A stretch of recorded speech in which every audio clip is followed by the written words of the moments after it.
Friends, स्वागत है आपका एग्जाम मित्र यूट्यूब चैनल में। और फ्रेंड्स, आज के इस वीडियो में जो है हम वो संस्कृत का जो सेकंड चैप्टर है आत्मज्ञ एवं सर्वज्ञ, इसकी जो है हम व्याख्या देखेंगे। ठीक है फ्रेंड्स, मैंने आपको संस्कृत भाषाएं महत्वम जो चैप्टर है उसकी व्याख्या ऑलरेडी आपको बता दी है। तो अगर आपने वो वीडियो नहीं देखा है तो उसका लिंक मैं डिस्क्रिप्शन में दे दूंगी, आप देख लीजिएगा। ठीक है, तो आज के इस वीडियो में हम इस चैप्टर की व्याख्या देखेंगे और बहुत अच्छे से मैं आपको बताऊंगी। ठीक है, तो आपको बस वीडियो को लास्ट तक देखना है और स्किप नहीं करना है, नहीं तो आपको समझ में नहीं आएगा। और ये आपके एग्जाम में जो है बोर्ड एग्जाम में बहुत ज़्यादा मार्क्स के पूछे जाते हैं, इसकी व्याख्या पूछी जाती है।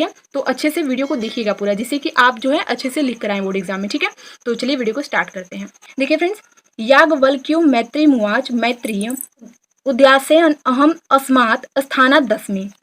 याज्ञवल्क्य फ्रेंड्स एक ऋषि रहते हैं, उनका नाम रहता है याज्ञवल्क्य। ठीक है, तो याज्ञवल्क्य जो ऋषि हैं, ऋषि याज्ञवल्क्य ने अपनी पत्नी मैत्री से कहा, मैत्री जो है इनकी पत्नी का नाम रहता है। तो ऋषि याज्ञवल्क्य ने अपनी पत्नी मैत्री से कहा कि मैत्री, मैं इस स्थान से, यानी कि गृहस्थ आश्रम, वो गृहस्थ आश्रम में रहते हैं। ठीक है, तो गृहस्थ आश्रम वो होता है कि जो परिवार के साथ रहे, जिनकी शादी हो जाती है और परिवार के साथ रहते हैं, उसे गृहस्थ आश्रम कहते हैं। ठीक है, तो वही कहते हैं याज्ञवल्क्य की, याज्ञवल्क्य कहते हैं अपनी पत्नी से कि मैत्री, मैं इस स्थान से, यानी कि गृहस्थ आश्रम से ऊपर जो है संन्यास आश्रम में जो है वो जाने वाला हूँ।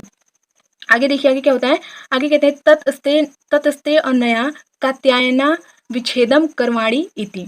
उसके बाद कहते हैं कि तो मैं तेरा, यानी कि मैत्री को कहते हैं कि तो मैं मैत्री तुम्हारा जो है वो अपनी दूसरी पत्नी अर्थात कात्यायनी के साथ जो है तुम्हारा विच्छेद, यानी कि संपत्ति का बंटवारा कर दूं। मैत्री उवाच यदियं सर्वा पृथ्वीवितेन पूर्णा स्यात् तत् किं तेनः ममृता स्यामिति।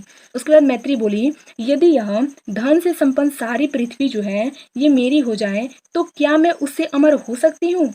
याज्ञवल्क्य उची नेति, याज्ञवल्क्य ने कहा नहीं। यथैवोपकरणवतां जीवनम तथैव ते जीवनम स्यात्।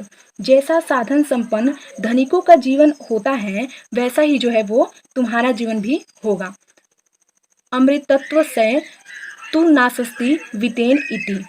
धन से जो है वो अमृता की जो है प्राप्ति नहीं हो सकती, या फिर धन से जो है अमृता की आशा नहीं है। सा मैत्री उवाच इनाम नामृता श्याम किमतम तेन कुर्वाम।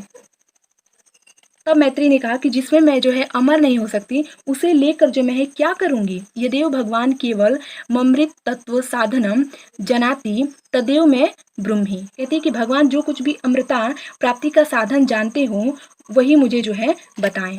याज्ञवल्क्य वाज प्रिया न सती एवं प्रियम भाष्य से। याज्ञवल्क्य बोले कि तू पहले भी मेरी प्रिया रही है और आज भी तू प्रिया बोल रही है, मुझे अच्छी लगने वाले बातें जो है कर रही है। यही उपविश्व व्याख्या सयामी ते अमृतत्व साधनम। कहते हैं कि आ बैठ, तुझसे जो है अमृत तत्व यानी कि अमृता प्राप्ति की जो साधन की व्याख्या करूंगा।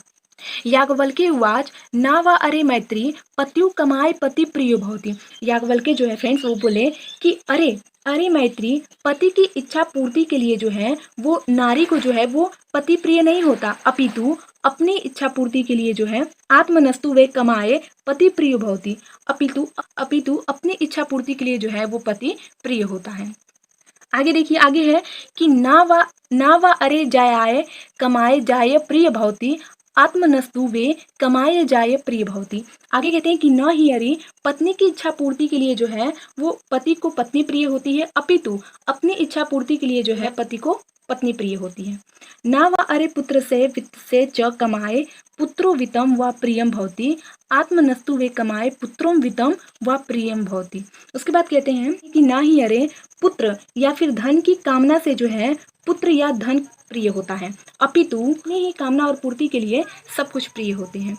ना वा अरे सर्वस्य कमाए सर्व प्रिय भवति, यानी कि कहने का उनका मतलब ये रहता है कि सब कुछ अपनी ही कामना के लिए जो है लोग करते हैं और उन्हें सब कुछ प्रिय होता है, सिर्फ अपनी ही इच्छा से वो करते हैं और उन्हें अपनी इच्छा के लिए जो है सब कुछ प्रिय होता है। ठीक है, आत्मनस्तु वे कमाए सर्व प्रिय भवति, अर्थात उनके कहने का रहता है कि कहते हैं कि मनुष्य जो कुछ भी कामना इस संसार में करता है वो दूसरों के सुख के लिए नहीं, अपितु अपने सुख के लिए, अपनी ही आत्मा की तृप्ति के लिए करता है। मनुष्य का एकमात्र लक्ष्य दूसरे किसी को सुख देना नहीं, केवल अपने को ही सुख देना है। इस प्रकार आत्मतृप्ति के लिए, ठीक है, इस प्रकार आत्मतृप्ति के लिए जो है पति जो है वो पत्नी को, पुत्र जो है वो माता को, ठीक है, और जो संबंधी होते हैं आदि प्रिय होते हैं।